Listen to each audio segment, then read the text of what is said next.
Shalom saudara-saudara yang dikasihi Tuhan. Dalam renungan hari ini, saya ingin sharing tentang garam. Gak kebetulan ya, Tuhan itu kasih contoh bahwa kita itu adalah garam dunia. Beberapa hari yang lalu, saya berbagi tentang satu cerita di tengah-tengah sebuah persekutuan doa. Kami itu lagi membahas tentang orang-orang yang menjengkelkan ya dalam hidup kita. Dan saya tuh berkata begini, sama seperti hujan, kita itu tidak bisa mencegah. Sampai kapanpun kita mau mencegah supaya hujan itu tidak datang, kita itu tidak bisa, saudara. Kita akan selalu ada titik-titik waktu dalam kehidupan kita, yang namanya hujan itu pasti akan terjadi. Apalagi kalau kita tinggal di daerah tropis, di mana banyak hujan, yang curah hujan yang turun. Kita itu tidak bisa menghindar dari datangnya hujan. Tapi yang bisa kita lakukan adalah kita sedia payung sebelum hujan. Sama dengan orang-orang yang menjengkelkan, yang menyakiti dalam hidup kita. Tidak ada dari satu pun dari kita itu yang namanya kebal. Kita itu akan selalu berjumpa dengan orang-orang yang menyakiti kita. Membuat kita jengkel lah. Bahkan dalam kehidupan sehari-hari bisa datang dari orang-orang yang tidak kita kenal, misalnya di jalan. Tahu-tahu ada orang yang nyerempet, ada orang-orang yang membalap kita, yang cara mengemudinya nggak karu-karuan, kita bisa jengkel, saudara. Tetapi yang saya belajar begini, kita bisa menyediakan payung sebelum hujan, sama kita tidak bisa mencegah datangnya orang-orang yang akan menyakiti atau menjengkelkan kita, tetapi kita bisa menentukan reaksi atau sikap seperti apa yang kita ambil. Saudara, salah satu mentor saya pernah berbicara begini, tidak ada yang bisa menyakiti kita kecuali reaksi kita yang salah. Pada waktu saya dengar kalimat ini, saya sempat bingung, apa ya maksudnya? Tidak ada yang bisa menyakiti kita kecuali reaksi kita yang salah. Dalam kehidupan kita, dalam dunia psikologi, itu diceritakan ada 4 tipe kepribadian. Sanguin, kolerik, dan melankolis, saudara. Juga flegmatis. Pada waktu itu, saya digambarkan perbedaan dari keempat tipe kepribadian. Tipe sanguin, saudara, contohnya, seperti saya, adalah tipe yang suka rame, berbual-bual, kalau cerita itu sangat penjiwaan. Makanya orang sanguin itu cocok banget kalau jadi kayak guru sekolah minggu, karena cara telling story-nya tuh bakal hidup sekali ya. Dan kelebihan dari orang sanguin ini adalah orang bilang itu party people, nggak ada lu nggak rame. Makanya diilustrasikan begini, kalau ada kebakaran, maka bagian orang yang berteriak-teriak atau paling gampang panik itu adalah orang sanguin.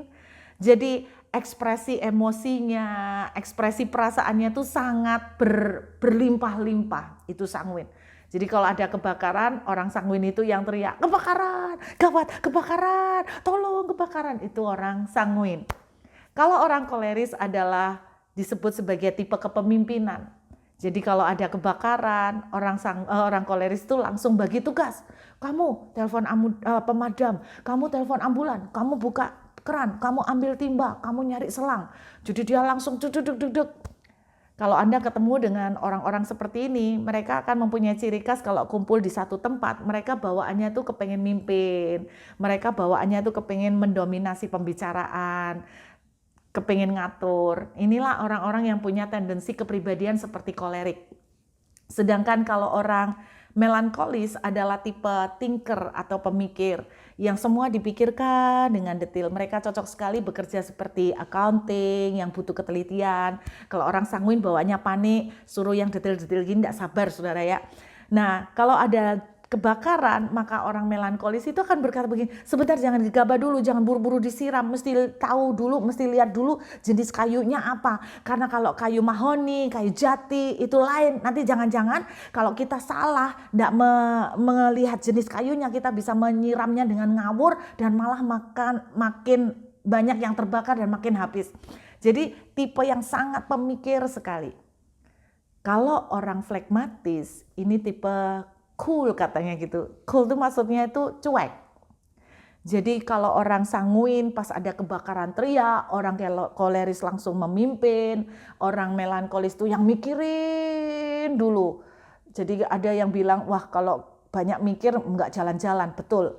Sedangkan flekmatis itu lebih dahsyat lagi, yaitu cuek.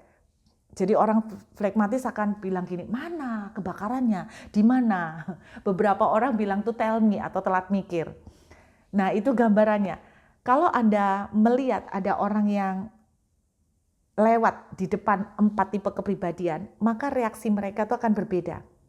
Kalau ada orang yang tiba-tiba memalingkan muka seperti ini, maka tipe sanguin akan panik. Duh kenapa ya? Itu kan teman saya salah apa ya? Kenapa? Aduh kenapa kok dia begitu sama saya? Dia tuh takut banget kalau kehilangan teman. Nah itu sanguin, panik. Kalau koleris, dia tuh memimpin. Dia akan bilang gini, emangnya cuma lu yang bisa begitu? Lu pikir lu siapa? Lu nggak tahu gua ya? Lu nggak inget gua ini siapa? Kok gaya-gayanya malingkan muka? Itu orang koleris. Jadi cara bereaksinya beda banget. Yang melankolis itu reaksinya beda lagi, saudara. Yang melankolis dia akan berkata begini, sebentar saya pikir dulu, aku ketemu dia kapan ya? Waktu terakhir kemarin lusa ketemu dia, gua ngomong apa ya? Apa ada salah ngomong ya? Jadi dia mikir betul pasalnya, itu orang melankolis. Tapi kalau orang flekmatis, reaksinya paling unik. Mana? Dia nggak malingkan muka. Mana sih? Mana? Enggak kok, masa dia malingkan muka. Jadi orang bilang tell me. Tetapi ada keuntungan dari sedikit telat mikir, saudara. Karena dia nggak akan gampang sakit hati. Makanya orang flekmatis itu orang yang nggak gampang sakit hati. Saudara dengarkan baik-baik. Berarti persoalannya bukan pada orang yang lewat dan memalingkan muka ini.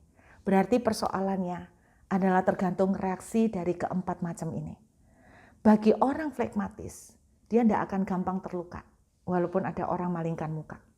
Tapi bagi orang sanguin, koleris, dan melankolis, mereka akan terluka. Berarti jawabannya, yang menentukan bukan yang menyakitkan. Yang mempengaruhi, yang membedakan adalah reaksi. Sama ketika ada orang menyakitin, reaksi saudaralah yang akan menentukan saudara sakit atau enggak. Orang flekmatis tidak akan sakit. Orang sanguin, koleris, melankolis akan sakit dan terluka. Saya ingat sebuah cerita tentang garam. Ada seorang bijak didatengin oleh muridnya. Muridnya itu ngomel, mengeluh karena sakit hati, saudara.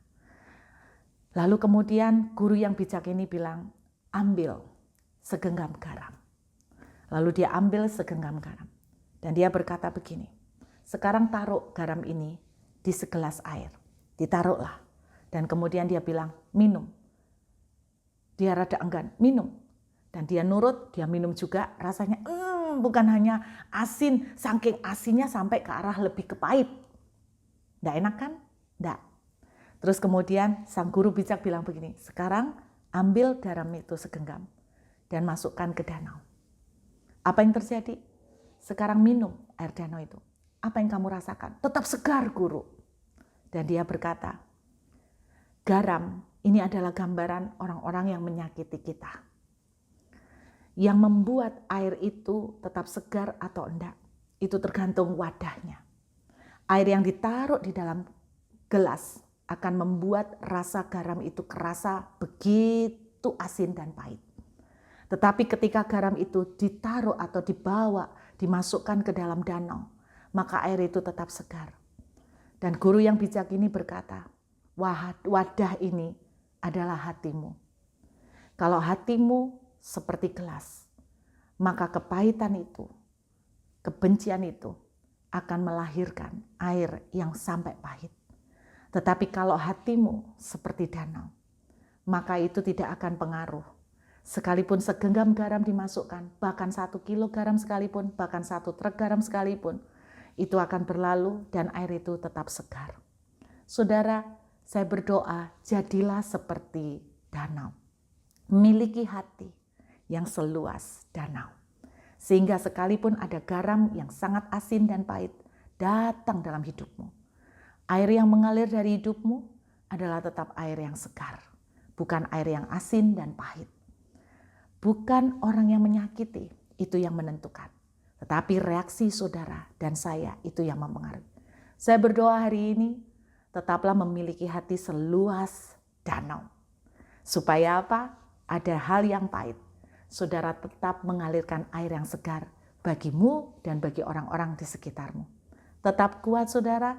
Let's do time. God bless you.